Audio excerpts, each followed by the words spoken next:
Many people grow up hearing that Christopher Columbus discovered America, but that story is incomplete, and it leaves out the people who were already here. Indigenous societies lived across these lands for thousands of years. And centuries before Columbus, Norse sailors from Greenland crossed the Atlantic and reached North America. Not legend, not myth, but proven by archaeology. 500 years before Columbus, Vikings reached the shores of what is now Canada, driven by survival, resources, and opportunity. They didn't just arrive. They built, worked iron, and attempted to establish a foothold. They called this western land Vinland, and what they found was not an empty wilderness. On the northern shores of modern-day Canada, Norse-style buildings were raised, iron was worked, and ships were repaired. The archaeological site of Meadows proves that Norse people were here and that their presence was organized enough to leave a lasting footprint. But this story isn't just about arrival. It's about what happened after. The Norse sagas speak of the Skrælings, the indigenous peoples they encountered. Trade may have come first, then distrust, then tension, and eventually violence. And slowly the Norse learned a lesson every expansionary society eventually learns. Reaching a land is one thing, staying is another. Within a few decades, the Viking presence faded. No monuments, no cities, no lasting colony, just ruins buried beneath centuries of silence. So why did the Norse abandon North America? Was it conflict, distance, isolation, or something far more unforgiving? To answer that, we have to follow the Viking ships back across the Atlantic to the world that pushed them west in the first place. Before we jump into today's story, hit subscribe and turn on notifications. By the late 10th century, the Viking Age was changing, quietly but decisively. Scandinavia was no longer the open frontier it had once been. The patterns of raiding, trading, settlement, and state building were shifting as kingdoms consolidated and Europe strengthened its defenses. At home, pressure was mounting. Land was finite and populations were growing. In Norway and Iceland, good farmland clustered along narrow coastal strips and river valleys.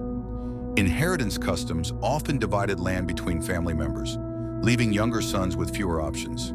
A man without land had little future. No security, no status, no independence. Climate offered no mercy. The North Atlantic lived at the edge of what was possible. Short growing seasons, harsh winters, and unpredictable weather meant even small disruptions could become crises. In such conditions, staying still was dangerous. Expansion wasn't just ambition, it was also survival. When Norway tightened, Norse settlers moved to Iceland. When Iceland filled, they pushed onward again. Greenland, cold and marginal but usable, became the next release valve. It offered pasture, walrus ivory, and trade connections that linked the Norse world back to Europe. But Greenland too had limits. Timber was scarce. Iron had to be imported. Every ship, every tool, every repair depended on supplies that Greenland couldn't reliably produce. The Norse understood this vulnerability, and they searched for solutions. Reports began to circulate of lands further west. Not mystical legends, but practical descriptions. Coastlines with forests, rivers, and resources Greenland lacked. Places where timber was abundant, where ships could be repaired locally, and survival might be easier than on Greenland's edge. In the Norse world, exploration was never separate from economics or survival. A new land meant leverage, against scarcity, against instability, against the slow, tightening grip of circumstance. This was the logic that carried Norse ships deeper into the Atlantic. Not conquest on a massive scale, not an empire, but expansion through calculated risk, testing how far the known world could be stretched.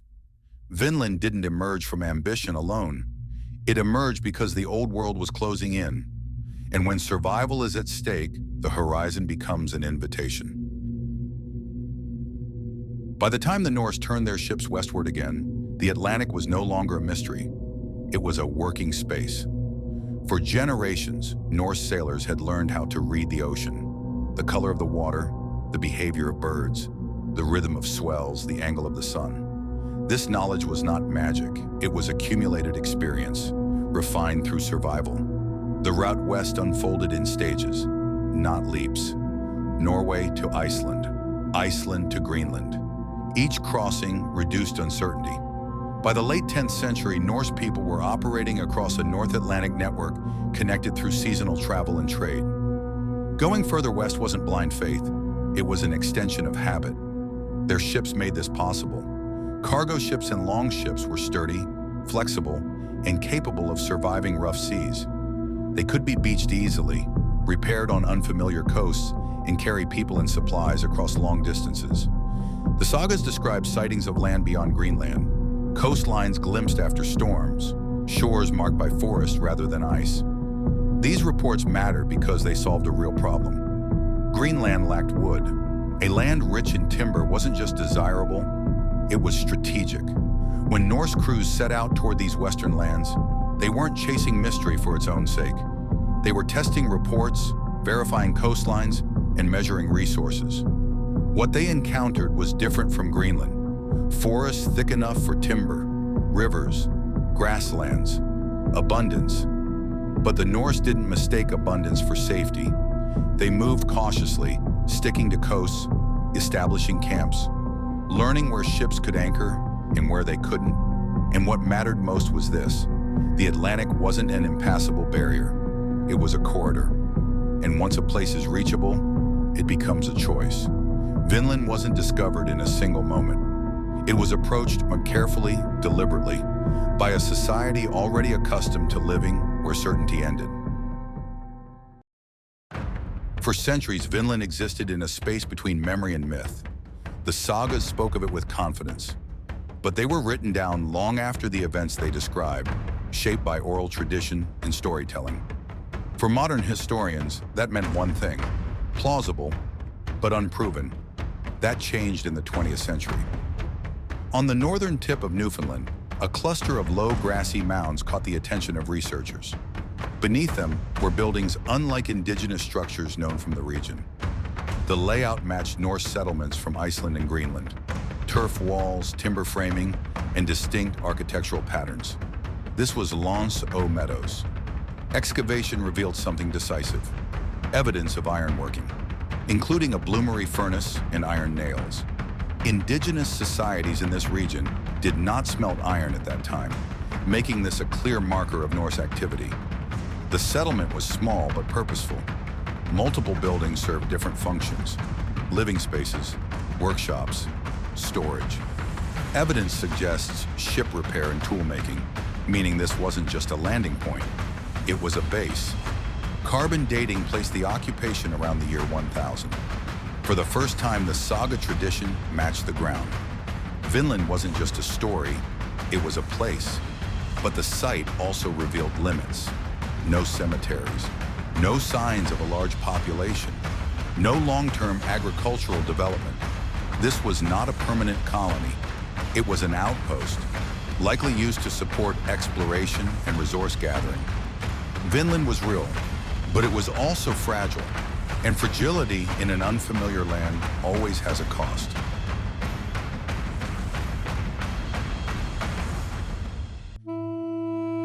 Vinland was never a blank space.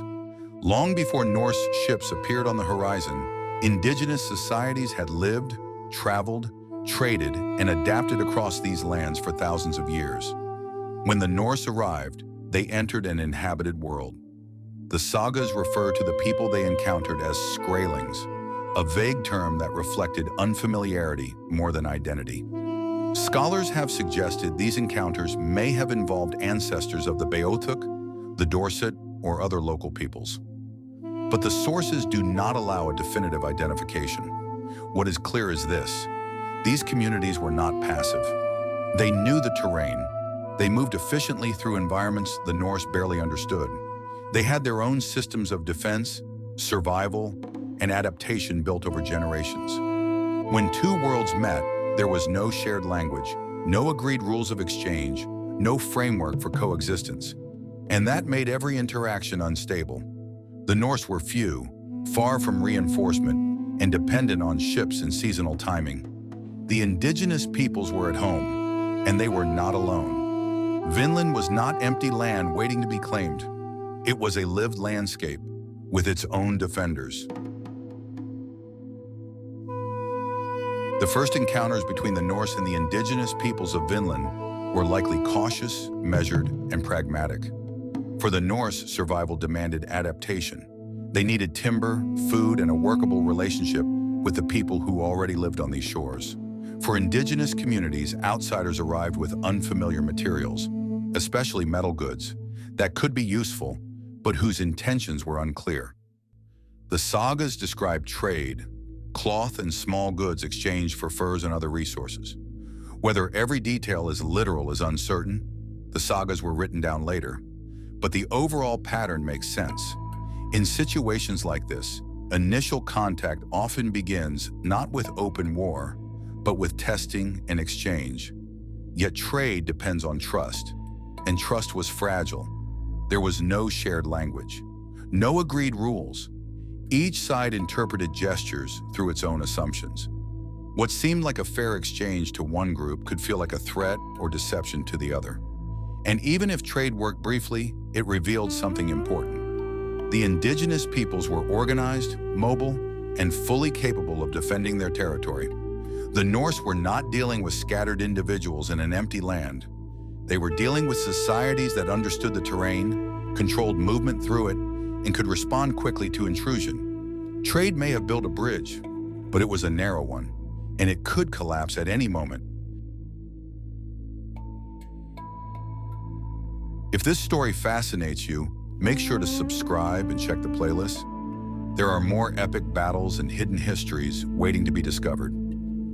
A fragile peace does not last long when two worlds share no common rules. At some point, tension grew.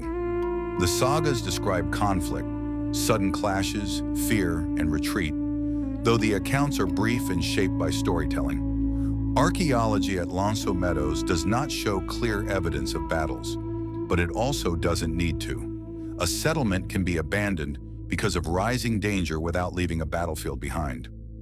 For the Norse, this was a dangerous kind of frontier. They were far from reinforcement and vastly outnumbered. Their settlement depended on ships, timing, and the ability to withdraw. For indigenous communities, the Norse were an unknown force, strangers with unfamiliar technology, unpredictable behavior, and a presence that disrupted local patterns of movement and resource use. And in a landscape of forests, coastlines, and rivers, the advantage often belongs to those who know the land best. Even if the Norse had iron tools and weapons, that alone could not guarantee safety, especially when they were isolated and vulnerable. A few skirmishes could be enough. A few deaths could change everything. Because in Vinland, the Norse were not an army.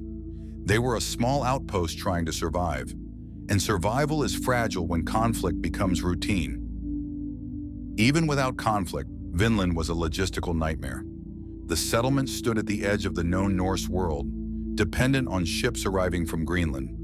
And Greenland itself relied on links to Iceland and Norway. This wasn't a colony supported by a state. It was a remote outpost at the mercy of the Atlantic. Every decision was shaped by distance. A broken tool wasn't easily replaced. A damaged ship wasn't just an inconvenience, it was a threat to survival. A sick or injured person could become an emergency with no help coming. And communication across the ocean was slow, seasonal, and uncertain. Storms could delay travel for months. Ice could block routes. A single lost ship could sever an entire supply chain. The Norse were famous for mobility, but mobility depends on networks. Finland had none. It demanded permanence, patience, and constant resupply, and that was an enormous burden for a settlement so small. Even if the land offered timber and resources, the cost of holding it was immense. And slowly, Vinland's most dangerous enemy became clear. Not just conflict, not just cold, but the sheer weight of isolation. Vinland was not destroyed in a dramatic final battle. It didn't collapse in a single disaster. Instead, it seems to have faded, quietly and deliberately. The Norse had arrived with purpose, to explore, to gather resources, to test whether a foothold could be sustained. They built, repaired ships, and worked iron. all signs of planning. But over time, the reality became unavoidable. Vinland was expensive to maintain and dangerous to hold. The settlement was too small to defend itself if tensions escalated. Reinforcements were far away. Every winter and every voyage carried risk. Even minor losses, a storm, an injury, a skirmish, a ship damaged beyond repair, could threaten the entire venture. So the Norse likely made a decision that was not heroic, but rational. They left. They took what mattered: people, tools, ships, supplies, and they abandoned what could not be carried. That kind of exit wouldn't create a legend of conquest. It would leave only traces: turf walls sinking into soil, iron fragments rusting into the earth. Vinland was not lost. It was judged, and the cost outweighed the reward. Once the Norse withdrew, their presence faded quickly. Unlike Iceland or Greenland, Vinland produced no lasting community. No families remained to preserve the memory firsthand. No trade route tied it permanently to Europe. No political power existed to keep returning year after year. In Iceland, fragments of the story survived in oral tradition, eventually written into the sagas centuries later. But without a living settlement, Vinland became a distant memory, real but remote, and increasingly easy to doubt. Meanwhile, Europe itself transformed. By the later Middle Ages, exploration mattered most when it produced long-term influence: wealth, empire, settlement, and sustained connection. When Columbus arrived in 1492, the consequences were immediate and permanent for Europe and for the indigenous civilizations that faced invasion, disease, and conquest. By contrast, the Norse presence in Vinland was short-lived and limited in scope. It changed no map. It built no empire. It left no chain of colonies behind it. So history did what it often does. It remembered the beginning that reshaped the world and neglected the beginning that didn't. The Norse were first on the American mainland, as far as confirmed European evidence goes. But history favors those who stay, and the Vikings didn't. Centuries passed before Vinland could be confirmed beyond doubt. For a long time, the Norse presence in North America lived mainly in story, Icelandic sagas, scattered references, and debates among scholars. Then archaeology changed everything. In the 1960s, excavations at Meadows, on Newfoundland's northern tip, revealed unmistakable evidence of Norse activity: turf buildings built in the Norse-style, workshops, and crucially, ironworking. That iron matters because it marks a technology and tradition directly connected to the Norse world and not to indigenous societies of that region at that time. Dating places the site around the year 1000, aligning closely with saga accounts. Today, Meadows is widely recognized as the only confirmed Norse site in North America, and it has been designated a UNESCO World Heritage Site, not because of legend, but because of proof. And what that proof reveals is both astonishing and sobering. The Norse crossed an ocean. They reached a new continent. They built, repaired, and forged. And then they left. No empire, no conquest, no permanence. Just an experiment at the edge of the world. A moment of human reach that vanished into silence. Vinland teaches an uncomfortable truth about history. Being first does not guarantee being remembered. History honors continuity more than courage, and sometimes the most extraordinary chapters are not written in triumph, but in disappearance. Thanks for watching. Click subscribe and dive into this playlist next. More untold stories of empires, warriors, and history-changing battles are just a click away.